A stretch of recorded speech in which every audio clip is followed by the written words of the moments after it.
pasca UTS ya. Karena saya akan merencanakan insya Allah di pertemuan 9 atau 10 saya akan undang kuliah tamu.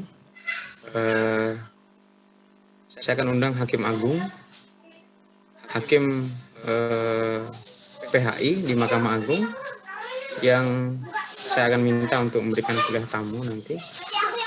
Insya Allah di pertemuan 9 atau 10. Jadi saya akan berikan pengantar tentang mata kuliah tentang subtema putusan. Nanti akan diperkuat oleh Hakim Agung ya. Rencananya memang saya akan tetap pakai metode Zoom meeting 3 kelas. Harapan saya nanti agar kalian bisa sharing terkait dengan bagaimana mekanisme suatu perkara dan putusan. Yang kedua, saya ucapkan minal aidin wal faizin buat kalian semua ya. Mohon maaf lahir batin. Mohon dimaafkan jika saya ada kesalahan terkait dengan apapun, baik kata, sikap dan hal-hal yang lain-lain. Kemudian yang ketiga, sebelum saya lanjutkan materi, saya ingin mengucapkan selamat kepada Muhammad Aulia Azhar. Ada anaknya di sini ya? Ada Pak. Ada, baik. Kemarin sebenarnya berdua dia sama Gita ya kalau nggak salah. Iya Pak. Iya, mengikuti seleksi virtual exchange program dengan Asia University in fall semester 2020 ya, 2021. Alhamdulillah, Boma sudah lolos di tahap awal, di tahap universitas, dan rencananya akan mengikuti seleksi pada tahap selanjutnya. Saya minta dukungan dari kalian semua ya. Semoga Boma bisa dapat diterima di program ini, karena memang selain berimplikasi kepada diri pribadi yang bersangkutan, hal ini akan bermanfaat untuk program studi ilmu hukum karena akan menaikkan grade dan peringkat dari prodi kita. Itu berita baiknya. Dan bagi yang lain, bagi kita, bagi mahasiswa yang lain, jangan patah semangat ya. Nanti ini hanya soal waktu saja. Bisa jadi nanti kalian akan mendapatkan kesempatan lain di lain kesempatan. Baik. Materi hari ini ada 2. Pasca UTS kemarin, sebelum UTS saya fokus kepada pembuktian terkait dengan alat bukti dari surat sampai dengan sumpah ya. Saya akan fokus ke materi hari ini adalah pemeriksaan setempat dan pendapat ahli. Sebelum saya mulai, 2 agenda pemeriksaan setempat dan pendapat ahli ini bukanlah merupakan suatu hal yang bersifat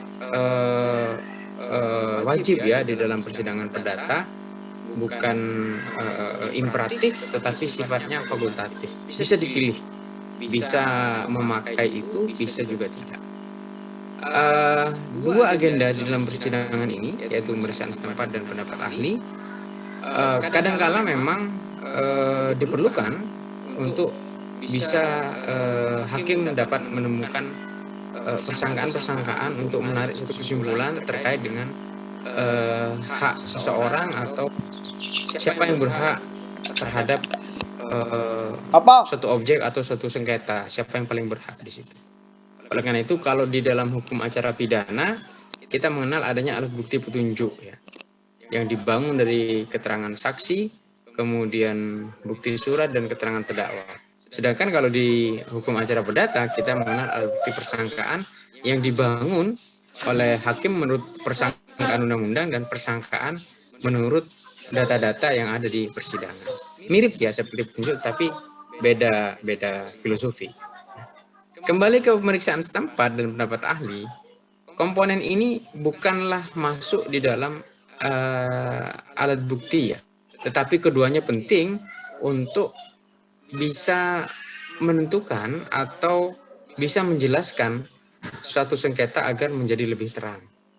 Sambil contoh misalnya, eh, penggugat dan tergugat saling mengklaim memiliki hak atas sebidang tanah. Para pihak mendalilkan, penggugat mendalilkan batas baratnya adalah sungai, sedangkan tergugat mendalilkan sebelah baratnya adalah jalan desa misalnya. Tentu ada perbedaan batas antara penggugat dan tergugat.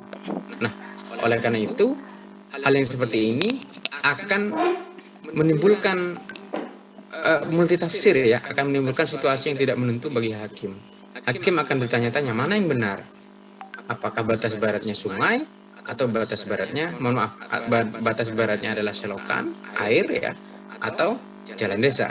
Sehingga diperlukanlah namanya pemeriksaan setempat untuk bisa-bisa betul-betul melihat bagaimana batas, letak, dan seterusnya. Manfaat lain dari pemeriksaan setempat adalah bisa jadi karena ada situasi di mana objek yang dimaksud bisa jadi mungkin sudah tidak ada lagi. Bagaimana Pak maksudnya tidak ada lagi? Mungkin kalau kalian pernah mendengar ada bencana likuifaksi di Palu ya, Sulawesi Tengah tahun 2019 kalau tidak salah. Tanah itu sebelumnya ada, tapi kemudian bergerak. Dan kemudian hancur begitu saja ya, bergerak, dan kemudian ada yang hilang, ada yang masih ada tapi berpindah tempat. Pertanyaan paling sederhananya adalah bagaimana nasib tanah-tanah tersebut dalam sistem administrasi pencatatan di pertanahan? Pasti akan ada perubahan. Contoh di Palu, likuifaksi. Contoh di misalnya di daerah Banjarnegara, Kebumen atau daerah-daerah gunung ya, yang longsor misalnya. Dulunya dia ada eksis sebagai land gitu, sebagai tanah, tapi kan ada bencana tanah longsor, tiba-tiba hilang begitu saja. Pertanyaan paling mendasar adalah suratnya ada, barangnya nggak ada. Ini kan menjadi problem. Jadi nanti pemeriksaan setempat itu akan menjadi penting bagi hakim untuk bisa memberikan dasar bagi putusan. Apakah putusannya itu putusan yang reasonable atau tidak, yang masuk akal atau tidak. Hingga itulah fungsi dari pemeriksaan setempat. Juga untuk bisa menarik garis ya, dalam tanda kutip ya, garis imajiner. Sebetulnya siapa yang paling berhak terhadap objek sengketa tersebut? Bisa jadi penggugat, bisa jadi tergugat, atau bisa jadi penggugat dan tergugat tidak memiliki hak atas keduanya.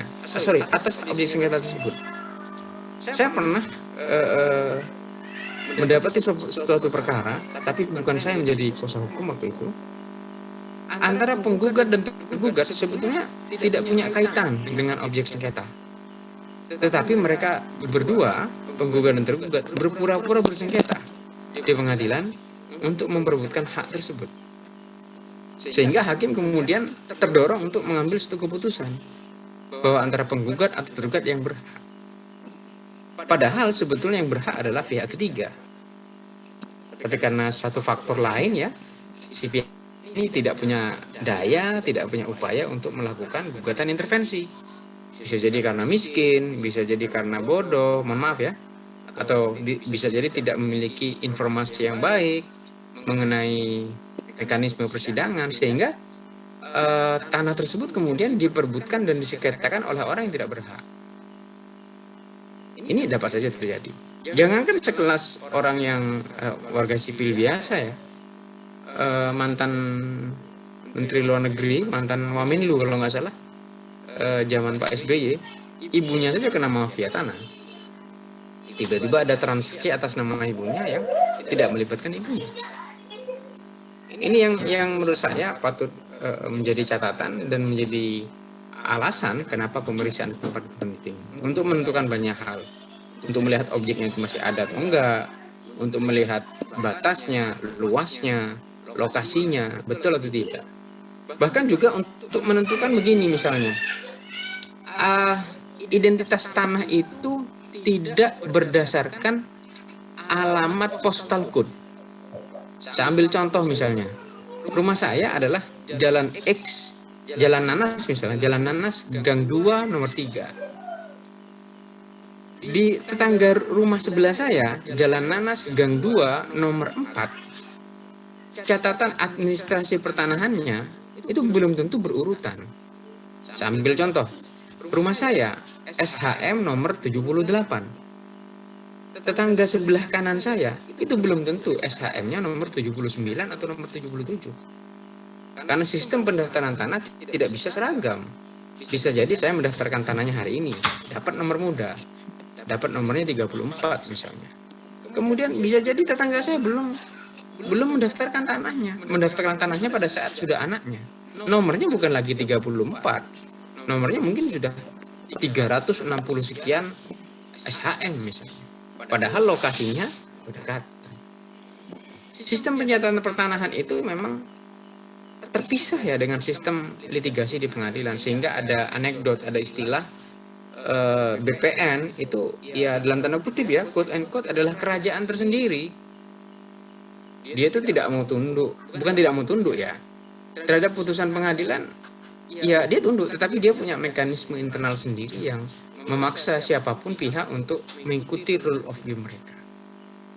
Di pemeriksaan setempat itu pentingnya bukan hanya soal menentukan dan memvalidasi letak-letak, tetapi juga akan mengetahui dan mengira-ngira dan mereka-reka kira-kira bagaimana eksekusinya. Itu nilai penting dari pemeriksaan setempat. Saya sudah share materi, sudah terlihat ya materinya? Materinya sudah terlihat belum? Sudah, Pak. Sudah, Pak.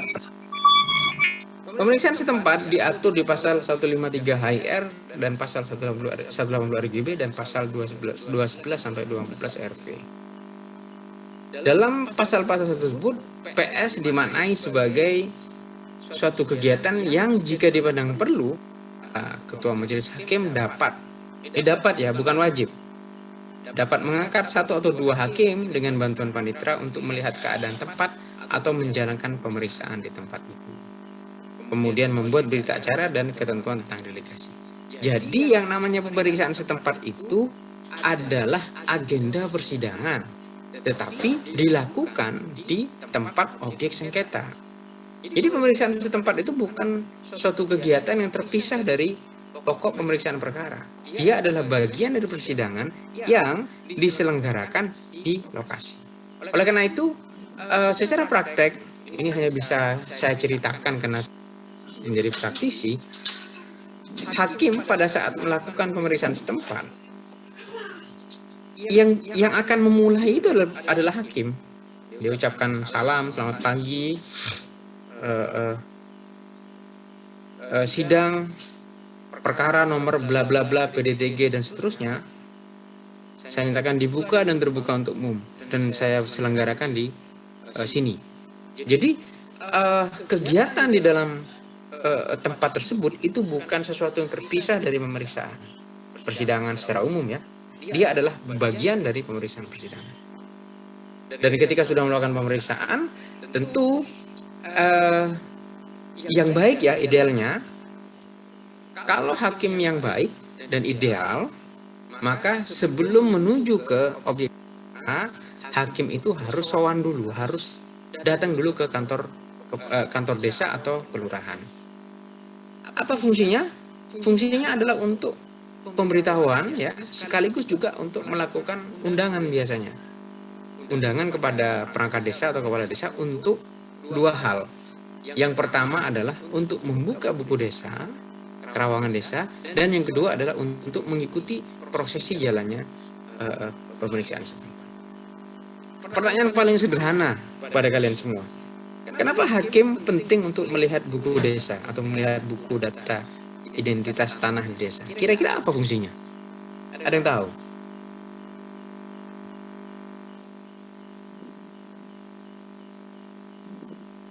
Catatan kepemilikannya, Pak. Gimana? Catatan kepemilikannya. Catatan kepemilikannya saja. Ada yang lain? Batas-batas tanahnya, Pak. Hanya batas. Ada yang lain?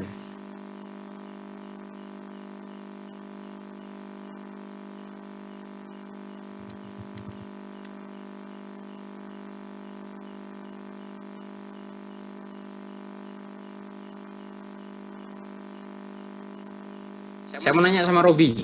Robi, Ya, Pak. kamu di rumah sekarang? Di rumah, Pak. Oke.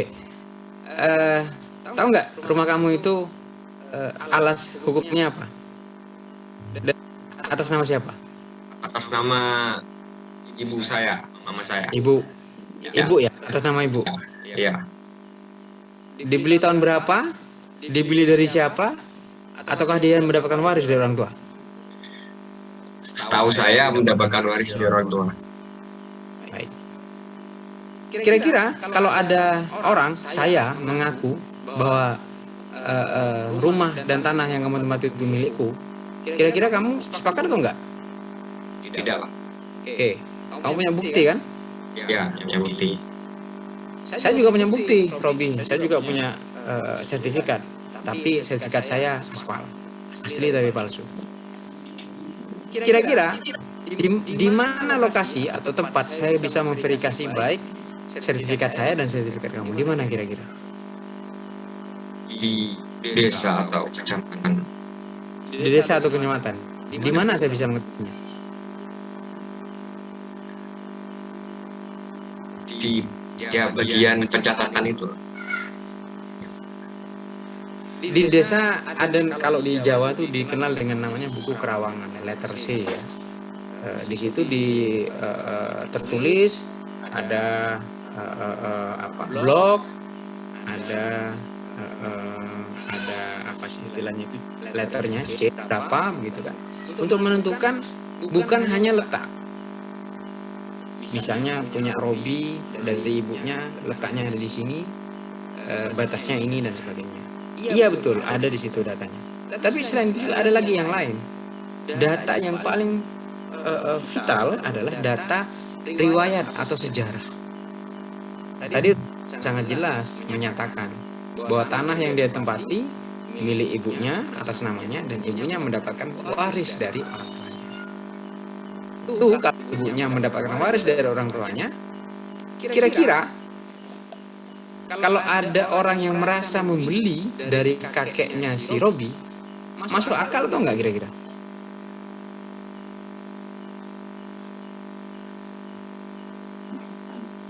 Agak kurang masuk akal. Masuk akal. Logikanya kalau sudah dijual pada saat kakeknya Robi masih hidup, tidak mungkin ada muncul hak waris terhadap ibunya Robi. Maka situasinya adalah dokumen saya yang benar atau dokumen ibunya Robi yang benar. Salah satu cara untuk melakukan klarifikasi adalah mendatangi desa untuk melihat namanya buku desa atau buku kerawangan. Di situ jelas terlihat letaknya, batasnya, luasnya, dimensinya, dia berada di blok mana, termasuk riwayat. Ini dari tahun segini milik siapa, tahun segini sampai segini ini milik siapa. Sehingga pemeriksaan setempat punya banyak dimensi manfaat dalam sengketa tentang objek tidak bergerak. Oleh karena itu, pemeriksaan setempat walaupun sifatnya fakultatif, walaupun sifatnya itu pilihan, tetapi memang disarankan agar diambil karena itu akan mempermudah tugas hakim. Kemudian makna dari pemeriksaan setempat yang pertama merupakan agenda persidangan yang dilakukan di luar ruang sidang. Jadi tetap merupakan agenda persidangan ya, berfungsi untuk melihat objek atau memeriksa keadaan. Bahkan juga untuk memeriksa yang tadi saya sebutkan, asal usul dan riwayat seterusnya. Kemudian yang melakukan bisa 1 atau 2 hakim dibantu panitera. Tapi hampir rata-rata biasanya seluruh hakim ikut.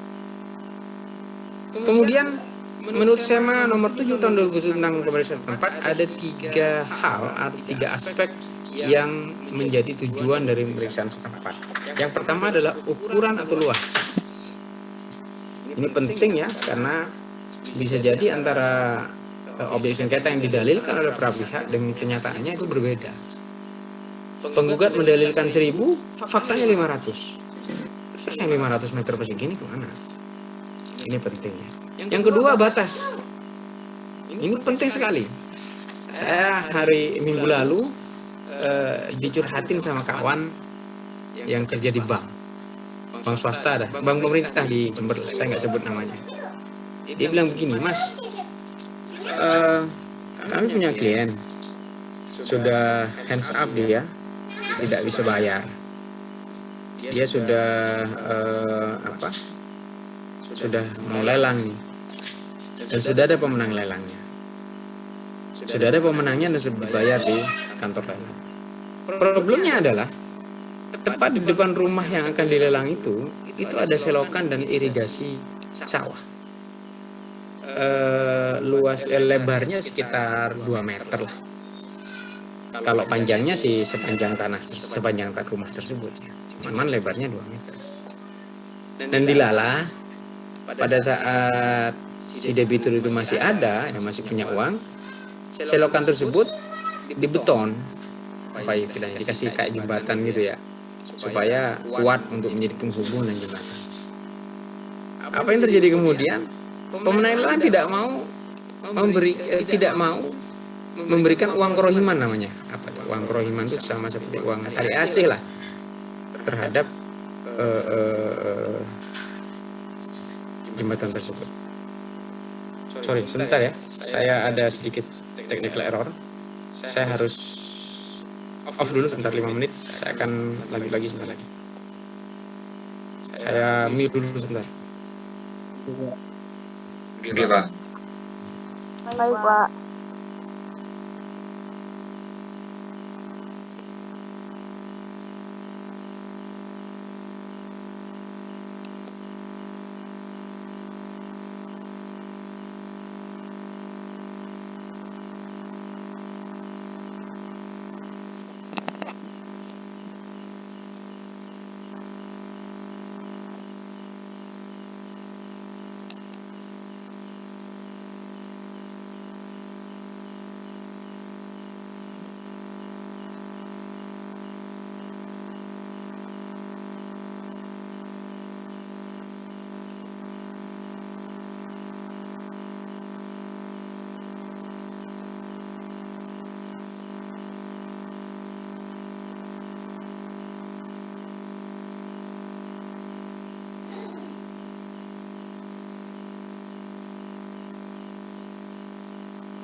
Oke, baik, kita lanjut. Tadi sampai di mana ya? Sema tentang PS itu juga mensyaratkan atau bertujuan agar bisa mengidentifikasi batas. Saya sampai cerita tentang klien saya tadi itu, teman ya. Apa yang terjadi kemudian? Pemenang lelang tidak mau membayar debitur sebelumnya sudah membuat jembatan di depan rumahnya. Kalau panjangnya sih lumayan, sekitar mungkin 20 meter dikalikan 2 meter dengan ketebalan betul yang cukup tebal ya, karena truk saja bisa nangkring di situ. Yang dibebani hak tanggungan itu memang hanya rumahnya saja, sedangkan jembatannya sih tidak, karena memang dibangun di atas tanah irigasi atau tanah pengairan ya. Jadi memang izinnya ke pengairan. Problemnya adalah ketika menang lelang, maka yang berhak dieksekusi itu adalah tanahnya saja. Sedangkan jembatannya bukanlah objek dari eksekusi. Sehingga kan menjadi menarik di situ. Bagaimana nasib atau bagaimana status hukum dari jembatan tersebut? Kalau dari pihak bank sudah menyarankan bayar aja Pak, uang kerohiman lah, paling AC gitu. Tapi si orangnya bilang, wah mintanya mahal Pak, masa dia minta X juta? Ya udah nggak saya kasih. Si orang yang debitur yang tidak bisa bayar juga punya harga diri yang tinggi. Ya udah nggak apa-apa, ambil aja rumah saya, tapi saya nggak akan kasih jembatannya nanti akan saya bongkar walaupun saya bayar uang untuk itu.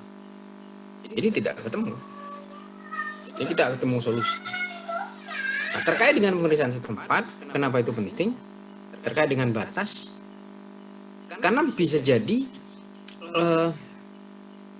ada benda-benda atau objek-objek yang memang sifatnya itu bukan non-executable, artinya memang menjadi milik dari pihak ketiga atau milik umum. Saya ambil contoh tadi selokan dan jalannya. Kalau objek sengketa mendalilkan batasnya adalah jalan dan di sebelahnya itu ada selokan air irigasi miliknya pengairan misalnya, pertanyaan paling sederhananya adalah ketika para pihak salah satu ini menang, yang dieksekusi itu sampai mana? Sampai batas jalan atau hanya sampai batas saluran airnya? Ada yang mau berpendapat?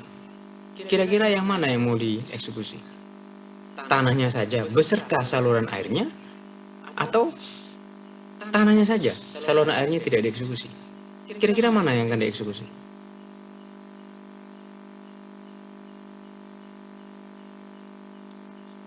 Ada yang mau berpendapat?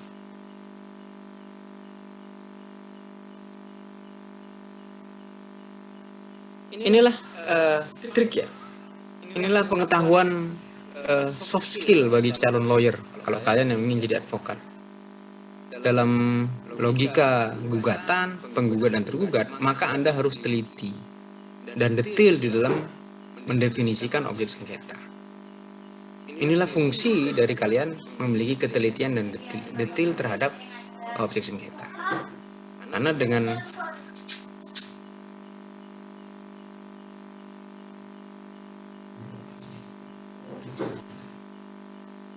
Karena kalau kita mendalilkan batas kita adalah jalan desa, maka logikanya irigasi tersebut bisa kita eksekusi. Tapi tunggu dulu, irigasi itu bukan milik para pihak, tapi milik pihak ketiga, itu milik instansi pengairan. Jadi bagaimana sih objek sengketanya? Kira-kira apakah gugatan tersebut masuk akal atau tidak? Maka bisa jadi karena batasnya tidak jelas, berpotensi menjadi gugatannya bersifat kabur atau obscur libel, sehingga putusannya bisa jadi tidak dapat diterima atau need on conflict verklag. Gara-gara Anda tidak mencantumkan ada selokan air irigasi di situ. Coba kebayang, gugatan kalian NU tidak dapat diterima hanya gara-gara Anda tidak mencantumkan saluran air atau irigasi. Sayang banget kan? Materi udah bagus, PMH mereka sudah oke, salah kita di situ. Sehingga menjadi penggugat itu tidak main-main. Menjadi penggugat harus betul-betul perfect, sempurna. Tidak boleh ada kesalahan sekecil apa. Sehingga tidak menutup kemungkinan atau tidak menutup celah bagi tergugat untuk mempermasalahkan hal-hal tersebut. Yang ketiga, menurut SEMA nomor 7 tahun 2001, fungsi dari pemeriksaan setempat adalah menghindari adanya sifat putusan yang bersifat non-executable. Apa itu non-executable? Adalah putusan yang tidak dapat dieksekusi. Putusan menang, ada pihak yang kemudian dinyatakan berhak. Ada pihak yang dihukum untuk menyerahkan, tetapi ternyata bendanya sudah musnah, sudah nggak ada. Ini kan kemudian bagaimana caranya Anda mau eksekusi? Kena gempa, kena longsor, habis. Gimana caranya Anda mau eksekusi? Inilah fungsi dari pemeriksaan setempat untuk memastikan benda itu betul-betul masih ada. Kemudian siapa yang berhak mengajukan pemeriksaan setempat? Yang pertama adalah hakim secara ex officio dan bisa jadi antar pihak. Bagaimana hakim? Hakim memandang, jika hakim memandang perlu, maka hakim dapat meminta pemeriksaan setempat walaupun para pihak tidak meminta. Yang lebih cocok ya memang para pihak untuk bisa mendalilkan dan membawa hakim kepada situasi normal, situasi yang sedekat mungkin dengan realitanya. Karena begini, namanya hakim itu kan ya terbatas. Pengetahuannya tentang suatu perkara kan terbatas karena dia menyidang banyak perkara. Dan tentu tidak hafal dengan masing-masing perkara. Oleh karena itu diperlukan PS untuk hakim dibawa auranya, dibawa atmosfernya ke dalam situasi real di dalam objek sengketa.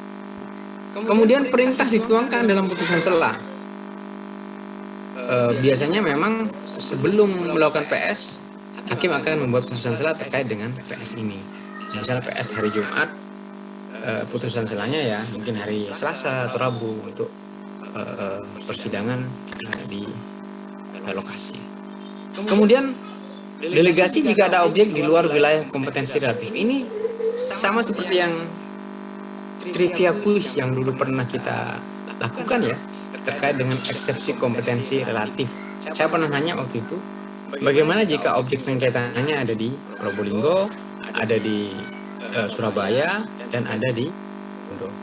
Pengadilan mana yang berwenang untuk mengadili? Maka ini adalah salah satu titik sambungnya.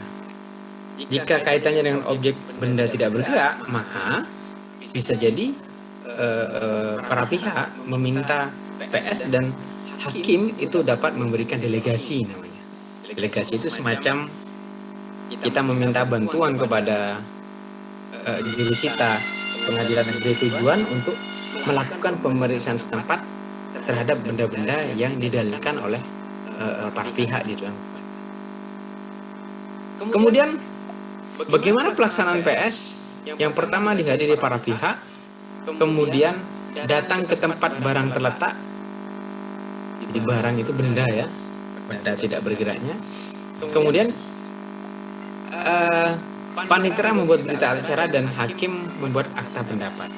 Jadi yang pada saat PS, maka yang disuruh bercerita dulu itu adalah penggugat.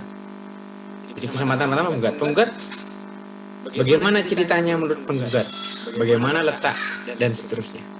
Barulah kemudian tergugat yang memberikan opini dan pendapat terkait dengan objek yang menjadi objek pemeriksaan setempat. Bagaimana dengan biayanya?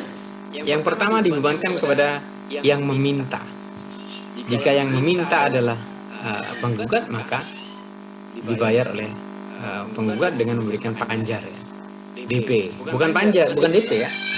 Panjar itu perkiraan biaya. Perkiraan biaya yang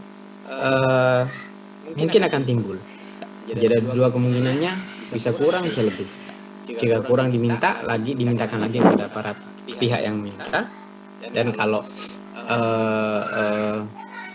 lebih, maka itu akan dikembalikan kepada pihak. Bagaimana jika hakim yang meminta? Maka kalau hakim yang meminta, dia karena hakim di sini ditentukan oleh hakim, jika hakim meminta maka kembali ke negara sebetulnya. Tetapi sangat jarang ini hakim meminta, karena dasarnya siapa yang mendalilkan, dia yang membuktikan. Hakim tidak dalam konteks mendalilkan ya. Sehingga kalau hakim meminta biasanya menyarankan kepada para pihak untuk mengadakan PS. Kemudian Eh, komponennya apa saja? Ada biaya materai, ada saksi ahli, juru bahasa, biaya PS, biaya pemanggilan, dan yang lain-lain. Ya, misalnya kayak kita memberi relas panggilan ke perangkat desa, kemudian membayar biaya perjalanan dan sebagainya. Itu adalah komponen-komponen pemeriksaan setempat. Kemudian bagaimana nilai kekuatan pembuktian? Yang pertama, dia adalah sebagai keterangan hakim, dia bukan alat bukti ya. Dia menjadi elemen bagi keterangan hakim, bahkan mungkin bisa menjadi persangkaan. Kemudian variabel dalam putusannya dapat menjadi dasar pertimbangan, dasar mengabulkan gugatan, dan menentukan luas.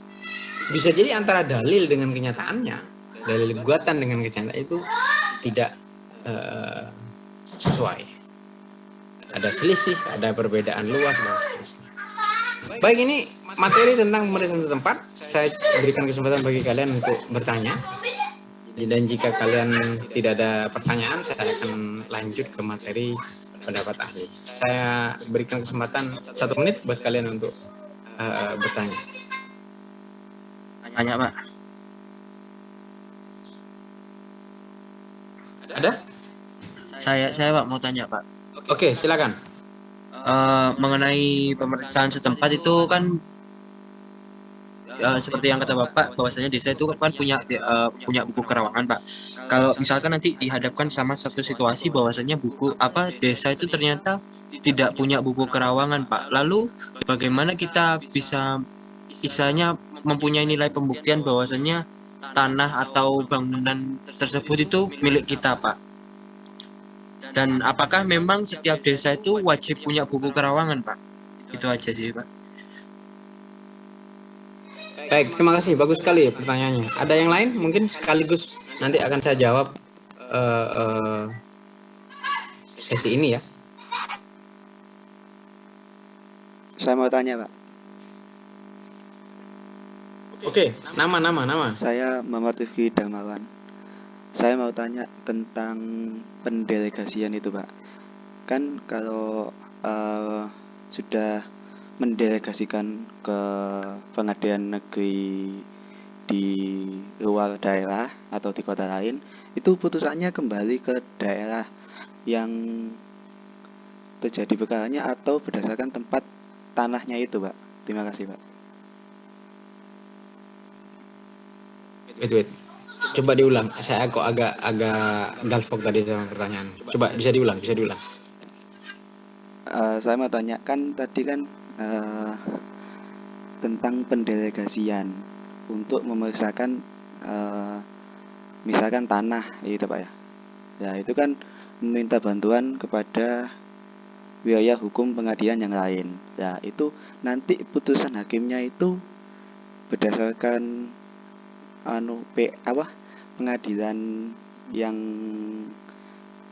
ditempati tanah tersebut atau kembali lagi ke yang meminta bantuan itu, Pak. Oke, baik. Terima kasih. Ada pertanyaan lain? Baik, kalau tidak ada pertanyaan lain, saya akan jawab satu persatu. Tadi saya jawab Boma dulu ya. Ini pertanyaan klasikal ya. Sama seperti kita bertanya, apakah setiap pengendara kendaraan bermotor roda 2 wajib pakai helm, Pak? Kira-kira jawabanmu apa, Bung? Wajib, Pak. Wajib dong. Sama seperti pertanyaanku. Kira-kira kita harus punya buku kerawangan nggak kira-kira? Iya, Pak. Wajib juga. Itu pertanyaan, itu jawaban saya pertama. Kita bicara idealita dan realita. Idealitanya wajib, harus. Untuk apa? Banyak hal. Untuk status administrasi, untuk status peralihan, untuk status yang lain-lain juga. Mungkin juga suatu saat untuk status objek pajak misalnya, itu juga mungkin. Tapi kita terkendala beberapa hal. Contohnya, sistem pendaftaran tanah itu adalah sistem sama seperti pajak ya, self reporting dan self assessment. Kita baru bisa tercatat kalau kita melapor. Saya ambil contoh, Boma, rumahmu atas nama siapa sekarang? Mungkin atas nama ayah. Coba cek di buku desa, atas nama siapa? Bisa jadi atas namanya adalah atas nama pemilik lama. Kalau ayahmu AJB dengan pemilik lama dan ayahmu lupa untuk melaporkan kepada desa, dia tidak self automatically tercatat. Itu problem administrasi pertanahan kita. Sehingga catatan di buku desa adalah sepanjang yang reporting atau melaporkan. Yang nggak reporting gimana? Ya tidak tercatat. Ini problem klasikal dari data pertanahan kita. Jadi saya tidak bisa menjawab apakah itu penting atau tidak, tapi itulah faktanya, Boma ya. Antara idealita dengan realita itu nggak nyambung. Walaupun saya berharap secara akademisi, sebagai akademisi, ya saya berharap secara idealita itu terjadi. Sistem administrasi pertanahannya rapi, lengkap, dan itu automatically reporting. Dan sudah tercatat di dalam dokumentasi pertanahan. Misalnya begini, semua notaris dan PPAT seluruh Indonesia sistemnya tersambung. Siapapun dan apapun yang melakukan peralihan tanah langsung masuk ke dalam sistem data tanah misalnya. Wah, itu keren banget. Cuman kan sayangnya belum terjadi hari ini. Itu masih PR. Bisa jadi mungkin di zaman kalian itu akan terwujud. Yang baru terwujud hari ini kan baru sistem kependudukan ya. Data NIK dan data kependudukan yang terintegrasi. Jadi kita nggak akan pernah bisa mendapati KTP ganda hari ini. Sangat susah. Bahkan NIK saya antara NIK yang saya masih di Jakarta dengan di sini itu sama. Jadi pemerintah itu merekam data saya sejak di Jakarta sampai dengan di sini. Artinya apa? Untuk meminimalisir saya itu berbuat sesuatu yang menggendakan identitas kependudukan. Sehingga kapanpun dan dimanapun saya berada itu terdeteksi oleh negara. Harusnya data pertanahan seperti itu juga. Tapi apa yang terjadi? Baik data di desa maupun data di pertanahan itu kadang-kadang nggak sinkron. Karena filosofinya adalah self-reporting dan self-assessment. Kalau tidak di-assess dan tidak di-reporting oleh para pihak, dia nggak akan muncul dalam data. Karena bisa jadi data di desa itu terlambat. Data di desa bisa jadi masih pemilik yang lama. Padahal sertifikat sudah beralih ke pemilik baru. Pertanyaan klasiknya loh, kenapa masih pemilik lama? Ya karena pemilik baru belum lapor, Pak. Itu problemnya, Boma ya. Jadi antara ide data dengan data nggak nyambung. Pertanyaan keduamu adalah Interupsi, Pak. data. Saya masih ke Boma dulu. Ada 2 pertanyaan tadi. Saya belum geser ini. Saya belum dulu ya. Pertanyaan Boma yang kedua tadi adalah bagaimana jika data desa nggak ada? Nah, ini menarik. Kalau data desa itu tidak ada, maka hakim hanya akan mendasarkan pada data-data dan bukti tertulis yang ada. Unfortunately begitu. Parahnya seperti itu. Karena bisa jadi ada, ya mohon maaf ya, saya pernah juga mendalami atau menangani perkara yang datanya itu nggak ada.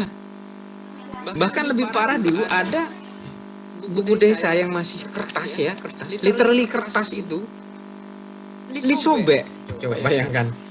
Anda bisa kebayang ya, buku kerawanan ada uzur begitu, ada data yang berkait dengan riwayat itu sobek. Coba bayangkan. Anda bisa bayangkan. Dan bahkan ada juga buku desa yang dibawa bersama dengan jabatan cariknya atau kepala desanya. Coba. Loh, di mana Pak data kerawangannya? Oh sudah dulu Pak. Kepala desanya udah 3 periode, 4 periode hilang bersama kepala desa. Ada juga yang macam ini. Jadi gimana ya? Emang perkara berdata tentang tanah itu sama seperti kita mencari jarum di tumbukan jerami. Kita harus sabar dan betul-betul bisa melihat dan menyeleksi sesuatu.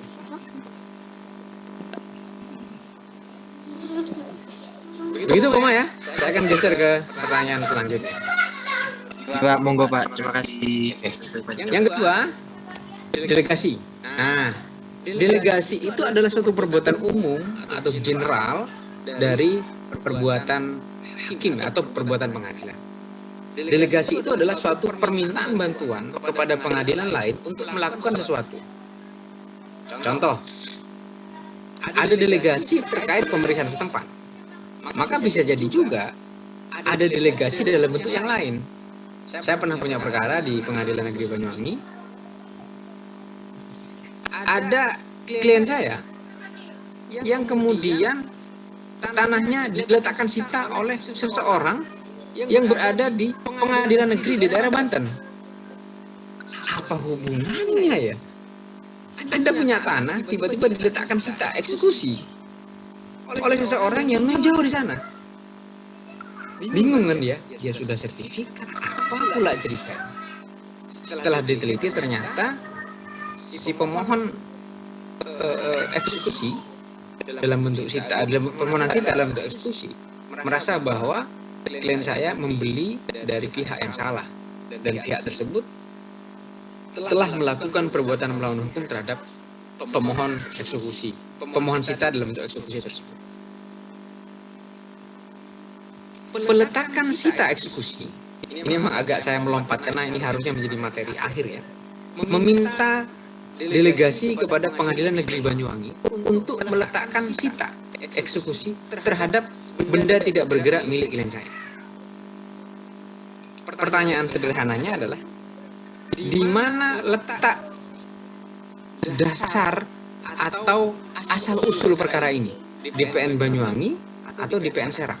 Di PN yang Banten itu. Pertanyaan keduanya, kalau kita mau melakukan perlawanan terhadap sita eksekusi ini dilakukan di Pengadilan Negeri Banyuwangi atau di Pengadilan Negeri Serang? Menurut doktrin memang ada dua pendapat ya. Ada pendapat yang berpendapat bahwa karena disidangkan dan diletakkan sita di PN asal, maka perlawanannya di PN asal. Ada pendapat yang mengatakan bahwa karena itu didelegasikan di PN Banyuwangi, maka perlawanannya harus ada di PN Banyuwangi. Tetapi berdasarkan perma terbaru, saya lupa nomornya ya, tahun 2015 setahu saya, bahwa perlawanan terhadap peletakan sita, baik sita jaminan maupun sita eksekusi yang dilakukan secara delegasi, dilakukan di tempat PN yang menerima delegasi, bukan yang mengirimkan delegasi. Walaupun yang mengeluarkan putusan tersebut adalah PN asal. Itu sekelumit kisah tentang perbuatan delegasi. Kembali ke pertanyaan tadi, Pak, gimana kalau PS-nya delegasi?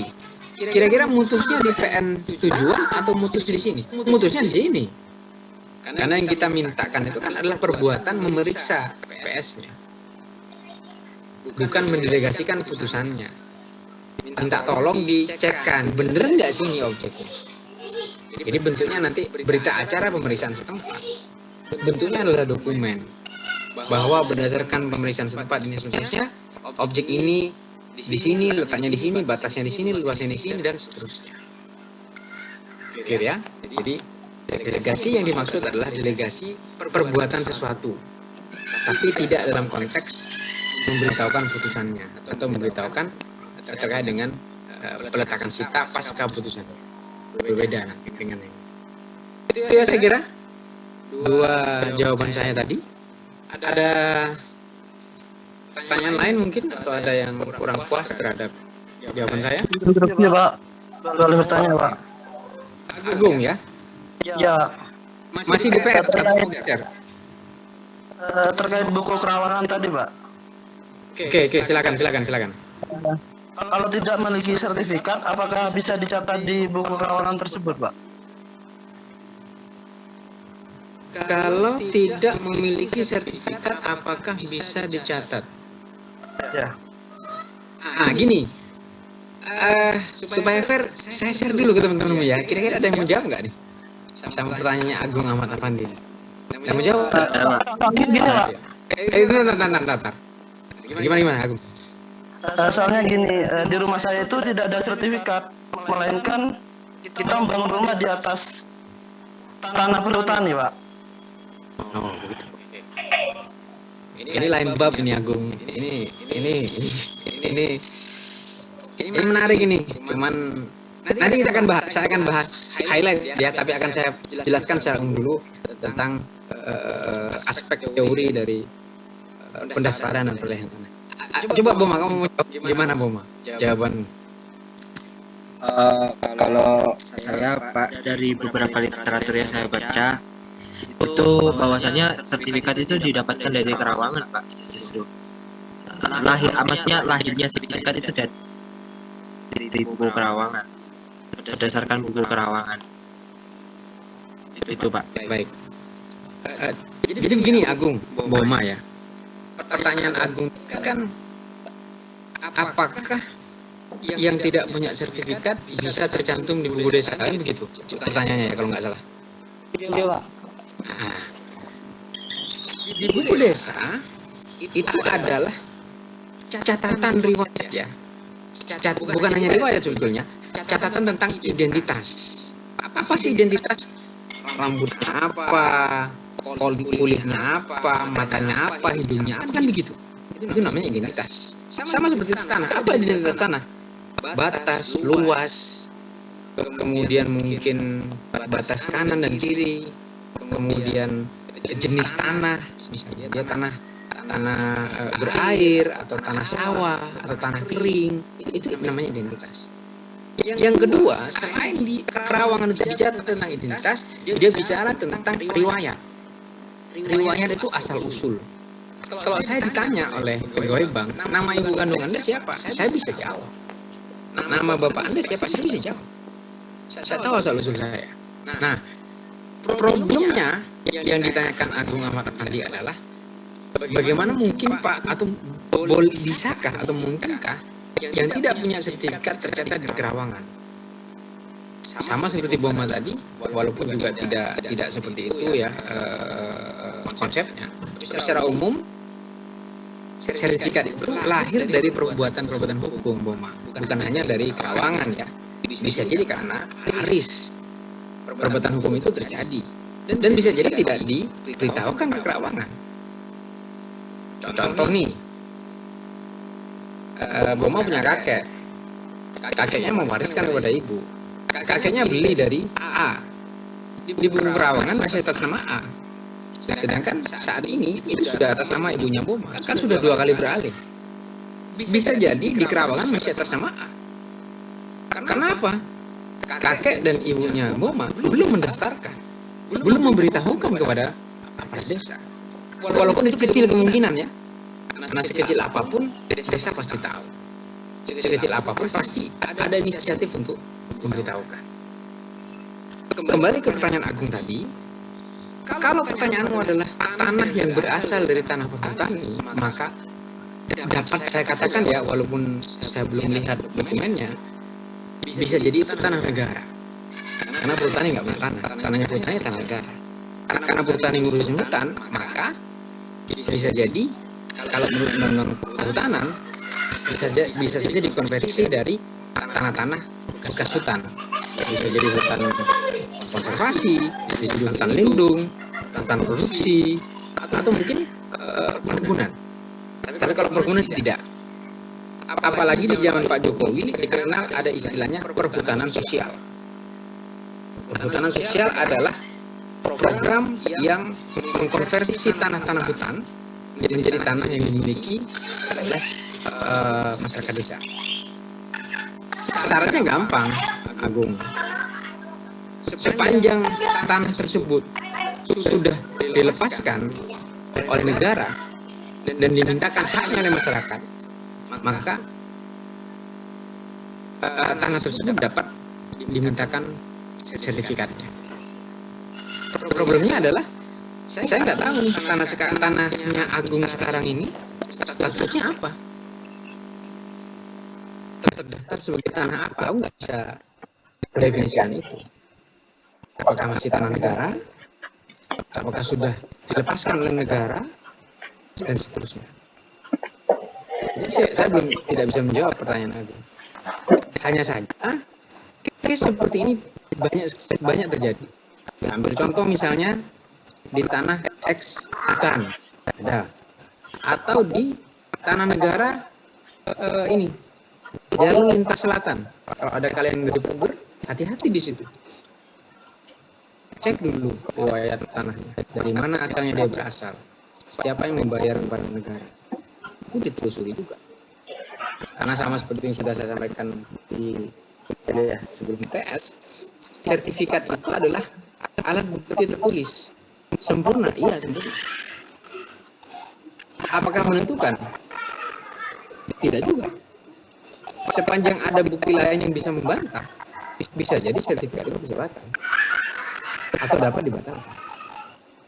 Jika ternyata perolehannya diketahui melanggar hukum atau tidak memenuhi aspek syarat materi dan formil di dalam suatu peralihan. Seperti itu kira-kira jawaban saya, Agung. Iya. Itu ya, nanti mungkin kita bisa diskusi lagi di lain waktu, Agung ya. Nah, karena saya butuh beberapa informasi terkait dengan itu. Terima kasih, Pak. Baik. Selanjutnya saya akan bicara tentang pendapat ahli. Di dalam hukum acara pidana, ahli itu menjadi salah satu alat bukti dari lingkungan bukti di dalam KUHP, ya, dalam pasal 184 KUHP. Tapi kalau di acara pidana di HIR itu kemudian tidak lagi didefinisikan sebagai alat bukti. Artinya apa? Itu tidak mutlak, tidak wajib ada di dalam persidangan.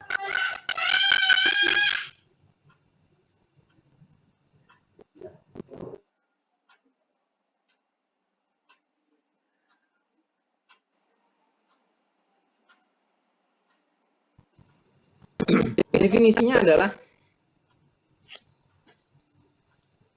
orang yang memiliki pengetahuan khusus di bidang tertentu, yaitu orang yang memiliki kompetensi baik dihasilkan dari latihan atau pengalaman dan kemampuannya melebihi orang-orang pada umumnya atau ordinary people. Misalnya kita bicara tentang ahli forensik, kalau perdata sih susah ya kalau ahli forensik. Kalau misalnya perdata ahli perjanjian misalnya, maka kalau Anda mau tanya tentang ahli perjanjian, maka Anda akan ke kampus, datang ke dekan, nanya, Pak, saya minta referensi dosen hukum perdata yang expert di perjanjian misalnya. Setelah dekan diberikan referensi nama ini silakan. Bisa. Kemudian apa alasan pemeriksaan atau pendapat ahli? Karena masih ada yang belum jelas atau memperjelas dengan pendapat ahli. Bisa jadi ada tafsir ya, dokumen yang memerlukan pendapat dari para ahli. Misalnya, kapan sih dinyatakan major? Kapan dinyatakan?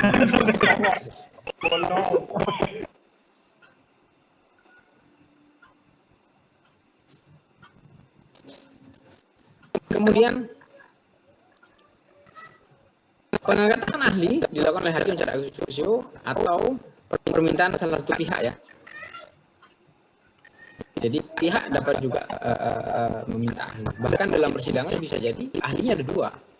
Mohon maaf, maksudnya bukan jumlahnya dua, tapi dari dua sisi, baik dari sisi penggugat maupun dari sisi tergugat sama-sama memberikan keterangan sebagai ahli. Kemudian bentuk dan penyampaian pendapat ahli bisa dalam bentuk laporan, lisan atau tertulis, disampaikan dalam persidangan, dan laporan dikuatkan dengan sumpah. Bisa jadi model promisori atau asesori ya, bisa di depan atau di belakang. Jika enggan bersumpah, dapat disandra atau dipidana. Ini menarik ya. Di HIR itu ada diatur tentang itu, tapi hampir rata-rata di dewasa ini nggak ada orang yang tidak mau bersumpah, jarang sekali, apalagi ahli. Mereka sudah sangat well educated. Pendapat ahli tidak dapat berdiri sendiri karena dia ada posisinya memperjelas perkara atau memperkuat alat bukti ya. Bagaimana nilai kekuatan pembuktiannya? Bukan alat bukti, artinya tidak wajib diikuti. Bukan sesuatu yang wajib, bukan sesuatu yang mandatori di dalam persidangan. Dia memperkuat keyakinan atau memperkuat persangkaan hakim dalam persidangan perdata. Jika setuju, hakim dapat mengambil pendapat ahli. Jika tidak, ya sikirkan. Ya simple aja. Tidak rumit sebetulnya. Hanya mengambil saja. Oke, baik. Itu sudah materi sebetulnya, sudah materi selanjutnya. Terkait dengan pendapat Ali, apakah ada pertanyaan?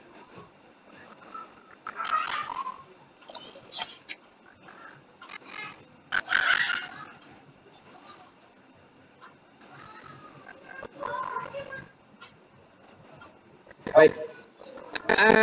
Jika tidak ada pertanyaan, saya akan membuat tugas untuk pertemuan ke-9. Ini tugasnya. Kalian foto dulu. Tugasan kalian. Tidak perlu banyak-banyak kalian menjawab ya. Cukup kalian jelaskan saja secara highlight begitu kan. Apa sih all-validating metaverse? Apa sih ultra petitum? Apa sih open justice principle, dan apa sih konsekuensi-konsekuensinya jika tidak open, dan seterusnya. Ini adalah bahan pertemuan ke-9 sebetulnya. Pertemuan ke-10 sebetulnya. Cuman saya mengajukan ke pertemuan 9. Nanti kita akan zoom lagi pertemuan ke-9. Dan insya Allah kalau nggak pertemuan 9 atau pertemuan 10, saya akan usahakan ada kawan saya yang kebetulan jadi hakim agung. Saya akan tarik gonmu untuk bicara depan kalian dan bisa memberikan materi tentang keputusan hakim. Nah, itu saya kira. Ada pertanyaan mungkin?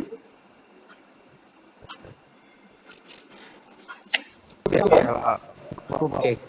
Satu lagi terakhir, nanti kalau misalnya sudah ada flyer atau pamflet terkait dengan acara kita, ya kami dari Hakim Agung, saya minta kalian untuk up ya, up di WA story atau di Instagram story gitu kan, agar prodi kita bisa hits lah.